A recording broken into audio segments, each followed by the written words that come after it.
네, 여러분, 안녕하세요. 네, 보이시나요? 네, 간만에 이제 만나게 됐네요. 네, 여러분들 거꾸로 영상 보시고, 여러분 내일 꼭 수업 시간에 잘 정리해 오면 좋겠습니다. 오늘 배울 주제는 제국주의에 관해서 배울 겁니다. 제국주의가 뭔지, 그리고 제국주의로 인해서 어떤 나라가 어떻게 됐는지, 그리고 1차 세계대전, 2차 세계대전은 왜 일어났는지, 그런 전반적인 것들에 대해서 배울 거예요. 3화장 들어서 이제 현대사에 대한 부분인데, 굉장히 1차 세계대전, 2차 세계대전은 우리에게 많은 것을 시사해 줍니다.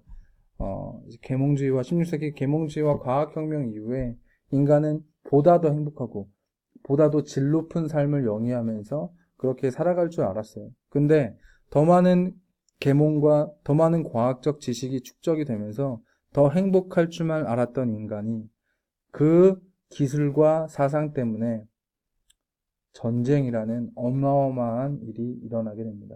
기존의 전쟁과는 차원이 다른 전쟁이 바로 이 시기 때 일어나게 돼요.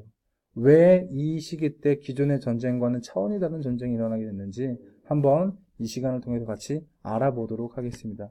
저는 이만 사라질게요. 사라져라. 얍! 네. 이 시기를 이해하려면 제일 먼저 제국주의를 이해하셔야 됩니다. 제국주의를 이해하셔야 이 시기를 이해할 수가 있다.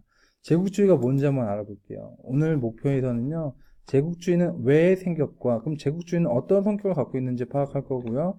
제국주의의 열강, 그러니까 강한 나라에는 어떤 나라가 있고, 그 강한 나라가 약한 나라, 식민지라고 할게요. 그 약한 나라를 어떻게 점령했는지 한번 살펴보도록 하겠습니다. 네, 미리 보기고요. 먼저 제국주의를 이해하셔야 돼요. 제국주의는요, 자본주의에서 나왔어요. 이 자본주의, 지금은 금융자본주의라고 하지만 이때 당시의 자본주의는 독점자본주의, 혹은 초기자본주의라고 합니다. 이 독점자본주의의 특징을 여러분들 이해하셔야 돼요. 독점자본주의의 특징을 한마디로 표현하자면 뭐다? 바로 제로섬이다. 제로섬. 필기는 안 할게요. 독점 자본주의의 특징은 바로 제로섬 게임이다. 누군가가 10을 얻으면 누군가는 10을 잃어버리고 누군가가 100을 얻게 하려면 누군가는 100을 잃어버려야 한다. 그것이 독점 자본주의의 특징입니다. 왜? 재화는 한정되어 있기 때문에 모든 자본주의적인 요소, 원료라고 여기는 표현했네요. 원료라는 건요, 한정적이에요. 금과 은과 나무, 철 이런 것들은 한정적일 수밖에 없다. 그래서 이런 한정적인 것을 어떻게 한다?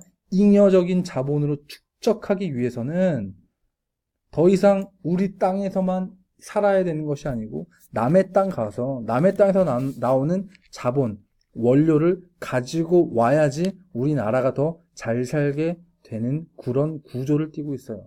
이런 자본주의 발전 때문에 제국주의가 만들어지게 됩니다.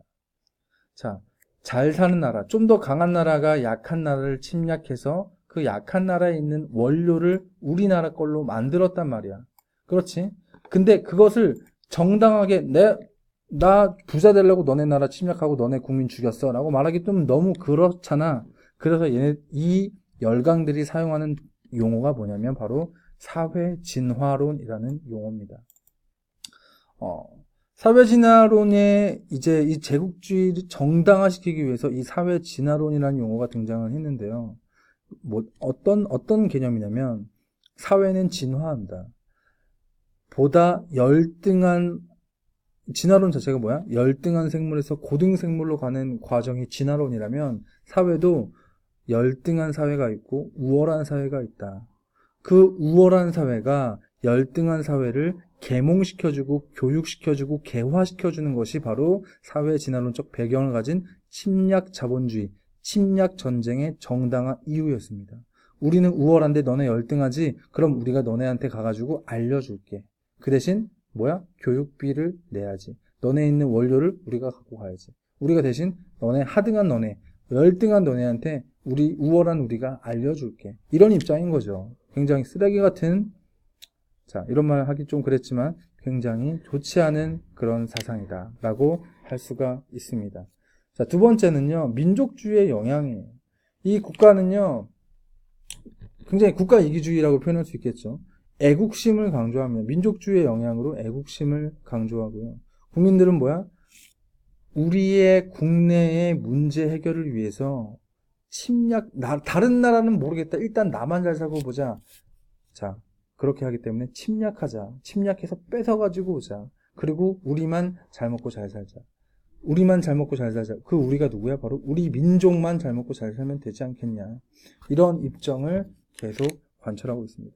이러한 여러 가지 배경적인 요소에 의해서 제국주의라는 게 발달하게 됩니다. 성립하게 되는 거죠.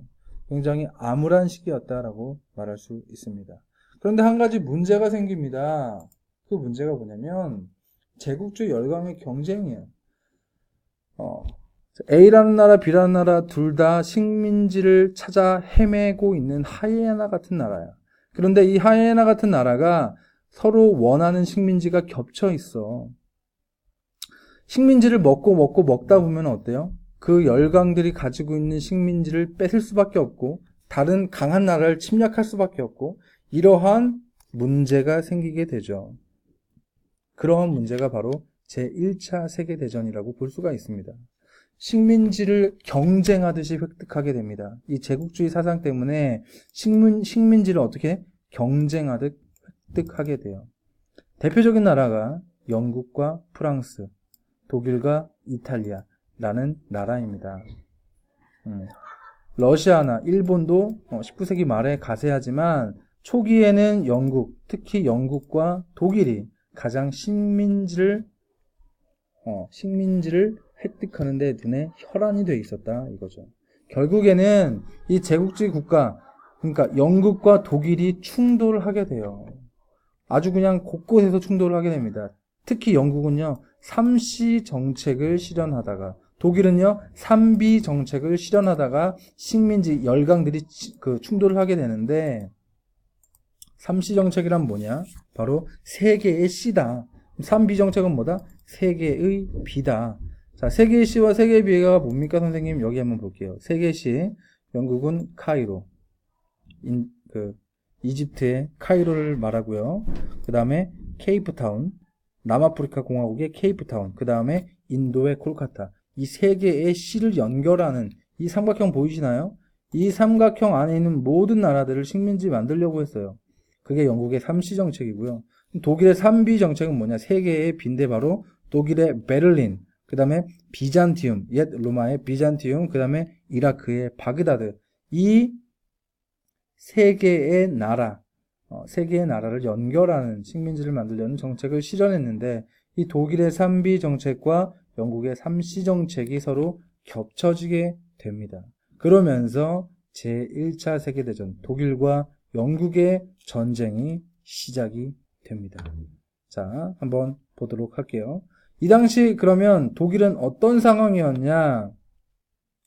자, 제가 필기한 거를 사진을 찍어서 갖고 왔습니다. 독일은 이 당시 비스마르크가 통일을 합니다. 독일을. 그 독일이 이런 프랑스에 바로 점령을 해버려요. 파리를 점령을 해버려요. 아직 프랑스 전체를 다 점령한 건 아니고 파리만 점령을 합니다. 그러니까 프랑스 입장에서는 독일의 식민지가 아직 되진 않은 거죠. 그 상황에서 프랑스를 견제할 필요성을 느낀 독일은 연합국 동맹을 함께 맺게 됩니다. 같은 게르만족인 오스트리아 헝가리와 이탈리아를 이 3국 독일 동맹군에 끌어들여요. 그래서 이 독일군과 오스트리아 헝가리가 게르만족이기 때문에 이 3국 동맹을 범게르만주의라고 하고요. 반면 이제 독일이 너무 많이 침범하고 있다. 우리의 영역을 너무 많이 침범하고 있다. 독일 견제해야 된다. 이런 열강들의 목소리가 한데 어우러져서 프랑스를 기점으로 해서 프랑스와 영국과 러시아가 한데 모이게 됩니다. 그것이 바로 뭐냐? 삼국 협상이라는 팀이야. 그러니까 전쟁의 양상은 나라와 나라의 뿐만이 아니라 나라의 연합과 나라의 연합이 연합국과 연합국의 연합이 충돌하게 된다. 그 중에 그 첫 번째 연합국의 이름은 뭐다? 삼국 동맹이다. 뭐다? 게르만족 위주로 뭉친 삼국 동맹. 그래서 범게르만주의라고 하고요. 이거는 뭐야? 프랑스와 영국과 러시아는 뭐야? 슬라브족이라고 해서 삼국 협상이라는 연합국의 형태로 팀을 이뤘다. 그게 바로 범슬라브주의라고 합니다. 범게르만주의와 범슬라브주의, 삼국 협상과 삼국 동맹의 대립. 그것이 바로 여러분들이 알고 있는 제1차 세계대전입니다. 아시겠죠? 자, 제1차 세계대전 반드시 여러분 기억을 해 주셔야 합니다. 네. 다음으로 넘어갈게요. 이 제국주의 열강들은요, 식민지 지배를 굉장히 정당화하려고 노력했습니다. 굉장히 많이 노력을 했는데요. 관련 영상 하나 보고 오겠습니다.